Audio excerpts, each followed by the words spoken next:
আমরা যাদের জঙ্গি বলো জঙ্গি আসলে তারা নয়, দাড়ি টুপি পাগড়ি হলো সুন্নতেরই পরিচয়। জঙ্গির পোশাক না সুন্নতের পোশাক? আর জোরে বলেন। আমরা যাদের জঙ্গি বলো জঙ্গি আসলে তারা নয়, দাড়ি টুপি পাগড়ি হলো সুন্নতেরই পরিচয়। ভার্সিটি আর কলেজগুলোয় অস্ত্র গোদাম রেখে জঙ্গিবাদী খুঁজো কেন মাদ্রাসাতে এসে? এরা জঙ্গি খোঁজে মাদ্রাসায়।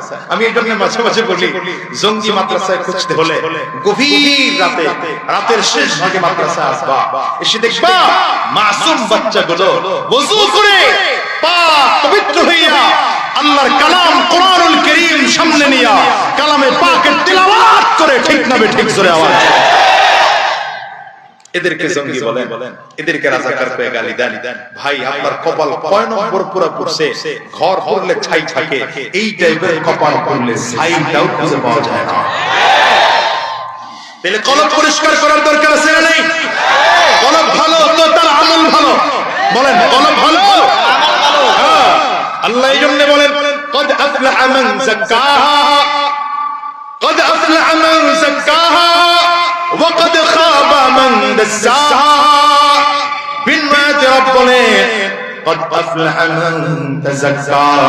গোলামরে যদি কারো আত্মা পরিশুদ্ধ করতে পারো, কলবটাকে যদি পরিষ্কার করতে পারো, কলবটাকে যদি গুনাহ মুক্ত রাখতে পারো, কলবটাকে যদি সাফ রাখতে পারো, আমি আল্লাহ তাআলা বলে দিলাম তুমি সফল।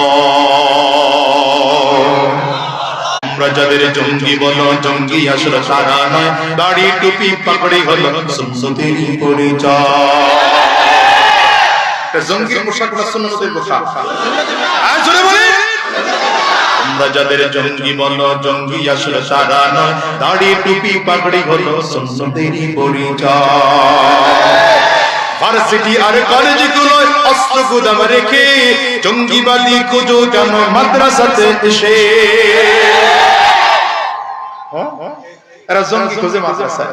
আমি এই জন্য মাঝে মাঝে বলি, জঙ্গি মাদ্রাসায় খুঁজতে হলে গভীর রাতে, রাতের শেষ ভাগে মাদ্রাসায় আসবা, এসে দেখবা মাসুম বাচ্চাগুলো ওযু করে পাক পবিত্র হইয়া আল্লাহর কালাম কোরআনুল কারীম সামনে নিয়া কালামে পাকের তিলাওয়াত করে, ঠিক না ঠিক জোরে আওয়াজ।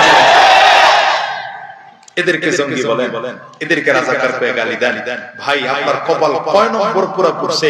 ঘর পড়লে ছাই থাকে, এই টাইপের কপাল পড়লে ছাইটাও খুঁজে পাওয়া যায় না। তাহলে কলব পরিষ্কার করার দরকার আছে না নেই?